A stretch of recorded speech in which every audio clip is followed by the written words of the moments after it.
থেকে অনুদান আমরা প্রথমত আমরা বিচার চাচ্ছি, বিচার কার্যকর করা হোক। আর আমাদেরকে তো প্রতারণার মুখে ফেলা হয়েছে। অন্য একজন লোককে ধরে এনে বলছে যে উনি নাকি বাস মালিক। আমরা ড্রাইভারের সাথে আমরা বাস মালিকের বিচার চাই। কেন না এই ড্রাইভার, এই মাদকাসক্ত ড্রাইভার কিভাবে বাস মালিকের প্রশ্রয় ছাড়া রাস্তায় বের হয়? এরকমের চারটে মানুষের মনে করেন মাইরা বেলাইছে, এরকমের কি কোনো জায়গা আসেনি? আপনি কি সহ্য করতে পারবেন? আমরা পারতে আছি না। ছোট একটা বাচ্চারা পাগল হয়ে গেছে, নিজেও আসতে হয়েছে। আর চোখের ব্যথা, মাথা ব্যথা, আর নিজেই বাসে কিনে গেছে। বউ আইসি দেয় ভর্তি করা, ফুলের মাথা ভাঙ্গে গেছে, মেরুদণ্ড ভাঙ্গে গেছে, মানে মৃত্যুর সাথে পাঞ্জা লাগতে আছে। আমরা এটা সূক্ষ্ম বিচার চাই, এটা ক্ষয়ক্ষতি আমরা আপনাদের কাছে চাই। আপনারা আমাদের এটা দয়া করে সত্যিকারে বিচার চাই। আমার কেউ মারা যায় নাই, কিন্তু যারা মারা গেছে তারাও আমি মনে করি তারা আমাদের পরিবার। কারণ যারা মারা গেছে তারা এভাবেই ভেঙে পড়ছে, তারা অসুস্থ হসপিটালেও আছে। তো তাদের তো সবার আসা সম্ভব না। তো আমরা তাদের হয়ে এখানে এসেছি, আমরা নিজের বিবেক থেকে এসেছি। রোড অ্যাক্সিডেন্ট এটা আপনার পরিবারের সাথেও হতে পারতো, আমার পরিবারের সাথেও হতে পারতো। আমি চাই না সামনে এরকম কোনো দুর্ঘটনা আর ঘটুক। আমরা যেন এরকম মর্মান্তিক দুর্ঘটনার শিকার আমরা যেন না হই, সেজন্যই আশা। সরকার থেকে আপনাদের কোনো অনুদান দেওয়া হয়? সরকার থেকে অনুদান আমরা প্রথমত আমরা বিচার চাচ্ছি, বিচার কার্যকর করা হোক। আর আমাদেরকে তো প্রতারণার মুখে ফেলা হয়েছে। অন্য একজন লোককে ধরে এনে বলছে যে উনি নাকি বাস মালিক। আমরা ড্রাইভারের সাথে আমরা বাস মালিকের বিচার চাই। কেন না এই ড্রাইভার, এই মাদকাসক্ত ড্রাইভার কিভাবে বাস মালিকের প্রশ্রয় ছাড়া রাস্তায় বের হয়? একটা গাড়ি নিয়ে কে বের হচ্ছে না হচ্ছে এটা তো তদারকি করবে কে? ড্রাইভার, বাস মালিক, তাই না?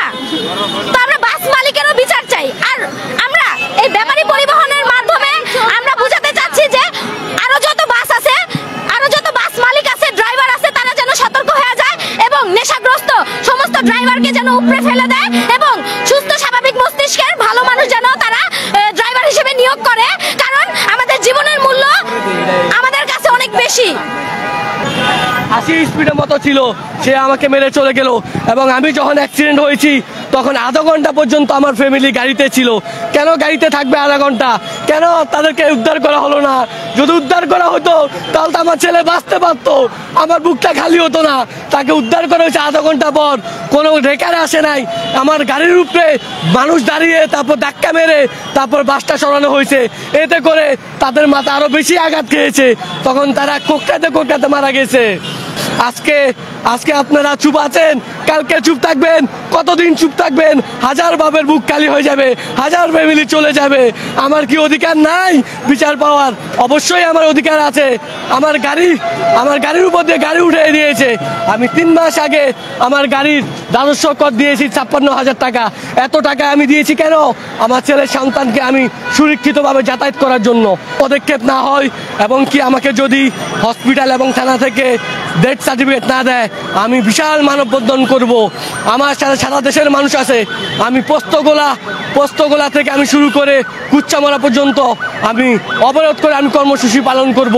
যদি আমি এটা মানববন্ধন যদি আমি করে থাকি করব। আমি যদি সুস্থ বিচার না পাই আমি মানববন্ধন করব। আমি পোস্তগোলা, আমার বাড়ি জুরাইন, আমি আমার জুরাইন থেকে আমি শুরু করে আমি মানববন্ধন করব। আমার নাম মোহাম্মদ নুর আলম। আমার অফিস হচ্ছে 550/2 নয়াপল্টন। আমার অফিসের নাম হচ্ছে নূর আয়াজ ইন্টারন্যাশনাল সরকার প্রস্তাবিত রিক্রুটিং এজেন্সি।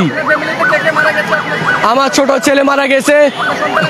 আমার সন্তানের নাম হচ্ছে নূর আয়াজ, মোহাম্মদ নূর আয়াজ। খুব নাম করে শখ করে আমার নাম নূর আলম, আমার বাবার নাম নূর মোহাম্মদ, আমার ছেলের নাম রেখেছি নূর আয়াজ। কিন্তু আমার ছেলেকে তারা নিয়ে গিয়েছে, হত্যা করেছে। তার বয়স ছিল 3 বছর, আমার ছেলের বয়স ছিল 3 বছর। এবং কি আমার শাশুড়ি মারা গেছে, আমার শালি মারা গেছে, আমার বউয়ের বড় বোন মারা গেছে। আমরা যাচ্ছি গোপালগঞ্জ যাচ্ছি, আমার ফুয়া শ্বশুর মারা গেছে। আমরা মৃত বাড়িতে যাইতে আমার ফ্যামিলি মৃত হয়ে গেছে। আমি আমার সঠিক বিচার চাই। আমরা কমন জিনিস দেখি, এগুলা হাজতে রাখলে তারা সেফ থাকে, তার কোনো বিচার হয় না। মাসের পর মাস তারা বিচার করে না। আমি চাই সড়ক দুর্ঘটনা বিচার 90 কর্মদিবসের মধ্যে করতে হবে, 90 কর্মদিবসে, তাহলে ড্রাইভাররা সচেতন হবে। এবং কি মালিক একজনকে মালিক সাজানো হয়েছে, উনি আসল মালিক নয়। আসল মালিক এরা ষড়যন্ত্র করে মালিক সাজিয়ে জামিন করে উনি দামাচাপা দিতে চায়। এটা দামাচাপা দেওয়ার মতো ঘটনা না। এক ফ্যামিলির 4 জন মারা গেছে এবং কি আমার সামনে বাইক ছিল, তার ওয়াইফ এবং কি তার ছেলে মারা গেছে, তার ওয়াইফ 2 টুকরো হয়ে গেছে, তার বাচ্চার মাথা খুঁজে পায় নাই। এটা কি কোনো বাবা মেনে নিতে পারে? পারে না।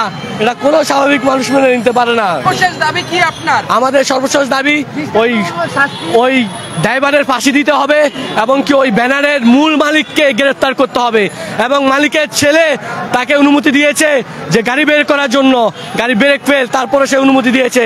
ওই মালিকের ছেলেকেও ওই ফাঁসি দিতে হবে। কেন সে বলল? মানুষের জীবন কি ছেলে খেলা? যে আমি বললাম তুমি রাস্তায় বের হয়ে যাও গাড়ি নিয়ে, এরপর মানুষ মারা যাবে, আমরা এটা টাকা দিয়ে মিটমাট করে দিব, এগুলা কি ছেলে খেলা নাকি?